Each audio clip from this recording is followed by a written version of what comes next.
reavivados pela sua palavra, com o pastor Ronaldo de Oliveira.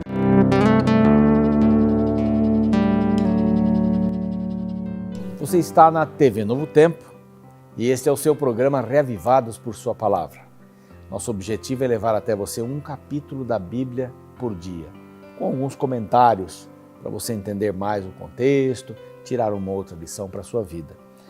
A nossa intenção também é que você faça do primeiro momento do seu dia o seu encontro com Deus, o momento da sua comunhão com Ele, através da palavra, da oração, um coração aberto para ouvir dele, aqui na Bíblia, os planos para a sua vida. Estaremos orando para que você possa desfrutar bastante deste dia e dos outros também. Estamos agora no capítulo 27 de Levítico. É o último capítulo. É um capítulo que fala sobre uma porção de coisas, várias coisinhas, uma coisa um pouco estranha. Às vezes você vai ouvir um capítulo aqui e vai dizer, poxa, mas o que esse capítulo tem que ver comigo? A gente se esforça para tirar uma lição dele. Aqui 1, 2, 3 lições, há mais lições às vezes, há menos lições, às vezes repete alguma coisa que nós já vimos, mas assim é a Bíblia. Aqui nós estamos vendo a história de Moisés contando a sua história junto com o povo de Israel, e as repetições que Deus fez eram necessárias para que eles pudessem saber qual era a vontade de Deus. Então, o Levítico é o livro que vai ter uma porção de leis também, vai repetir as leis, vai comentar as leis, é um livro cheio de histórias também, para poder ajudar o povo de Israel a entender o caminho que Deus queria para eles, tá bem? Vamos então ter esta mente e lembrar que o povo era escravizado, tinha um monte de coisas ruins na cabeça lá atrás, e Deus agora vai consertando, às vezes de uma maneira um pouco dura, mas Deus vai lá trabalhando e trabalhando para que o povo possa cumprir a sua vontade e ser feliz também dessa maneira, morando na Canaã. Temos aqui alguns estatutos variados, né? E vai falar um pouquinho sobre essa questão de votos particulares e avaliação desses votos particulares, votos de pessoas com diversas idades, e quanto valia um voto desse se a pessoa quisesse voltar atrás, não é? Através de um voto que fez para Deus. Os votos eram sagrados, né? Mas de uma certa forma alguns deles poderiam voltar atrás destes votos, né? E aí vai dando uma avaliação, por exemplo, de homens de 20 a 60 anos, eles deveriam restituir, né, para o templo num valor de quase mais de meio quilo de prata, né? 571 gramas, que representa 50 ciclos de prata, segundo a prata do santuário. Se fizeram o voto, não vão conseguir fazer aquele voto, às vezes o voto era de entregar-se a si mesmo ou de outra coisa, então eles deveriam, para retirar o voto, então dar uma oferta no lugar do voto. Se fosse uma mulher, ela daria um pouco menos, 340 gramas de prata. Se fosse uma pessoa de 5 a 20 anos, então seriam 228 gramas. Se fosse uma pessoa, se fosse mulher, seria 114. Se fosse uma criança de 1 mês até 5 anos, então seriam 57 gramas destes ciclos de prata, né? 5 ciclos de prata no caso. E se fosse uma mulher, 34 gramas. E assim vai.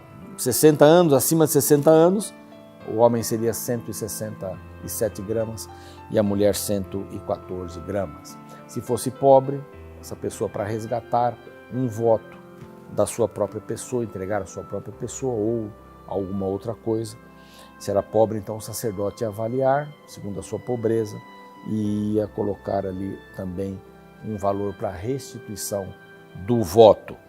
Se for animal dos que se oferecem ao Senhor, mal ou bom, haveria um resgate com mais 20% do valor deste animal que fora doado através de um voto. E aí, se for uma casa, também o seu valor até 20. Aí entra a lei dos 50 anos, do jubileu.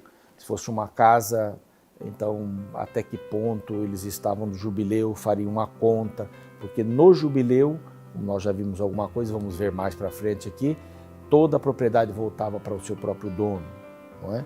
E havia algumas coisas também aqui que o livro diz que não seriam resgatadas. Então, no entanto, nada do que alguém dedicar irremissivelmente ao Senhor, de tudo que tem, seja homem, animal, campo, porque eles podem entregar-se a si mesmos, como vimos ali, os valores, né, da restituição disso, ou campo da sua herança, poderá vender nem resgatar. Se foi irremissivelmente entregue ao Senhor, é do Senhor, consagrada, era santíssima e não deveriam mexer nisso. E aproveita para dar aqui um finalzinho, falar sobre os dízimos, né? As questões dos dízimos e das ofertas. Bom, para a gente poder entender um pouquinho melhor como eles viviam naquela época, eles podiam se doar como voto sagrado ao templo e de repente mudar de ideia, então haveria uma restituição.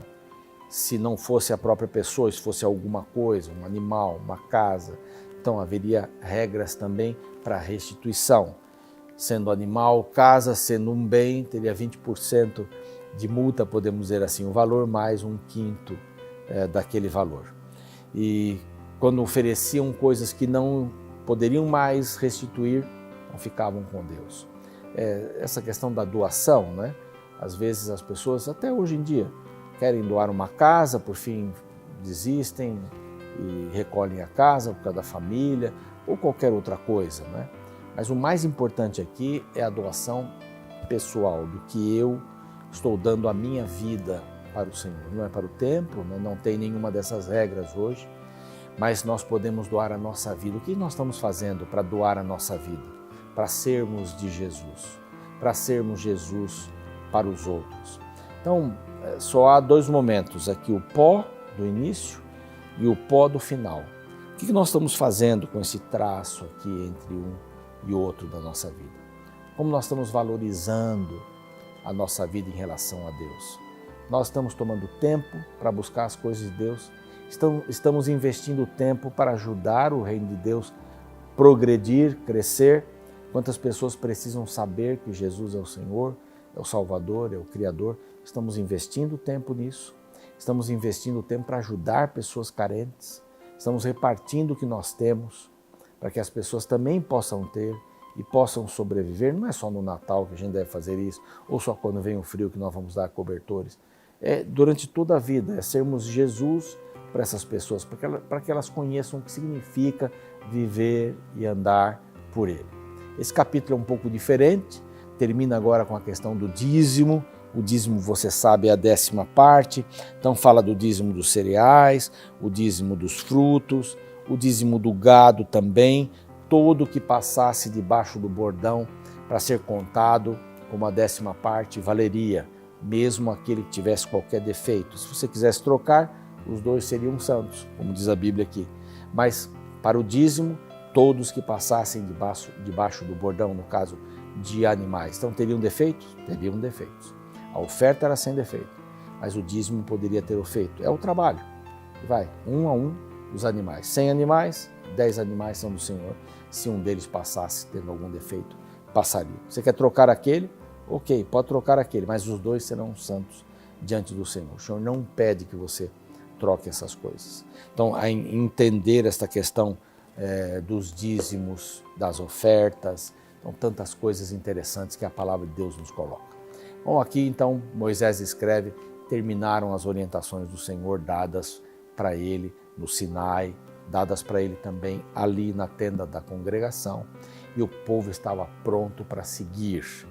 No livro de Números, que vamos começar agora, nós entendemos que Deus está organizando o povo para levantá-lo e saírem dali para chegarem até a terra prometida. Vamos orar? Vamos pedir a Deus que nos dê sabedoria para entendermos este livro tão inquietante, né? Tão intrigante. Há tantas repetições, há tantas coisas lindas também para a gente poder viver. Vamos pedir a Deus que nos ajude a entendermos e entendermos o próximo livro, que é o livro de Números. Pai querido, dá-nos sabedoria. Sabedoria para encaixarmos estas peças nos devidos lugares. Ajuda-nos a entendermos a importância que nós temos como vida para ajudar as outras pessoas. Podemos colocar a nossa vida no teu altar como um sacrifício, como uma oferta, a fim de que possamos ajudar outras pessoas a conhecerem os teus caminhos.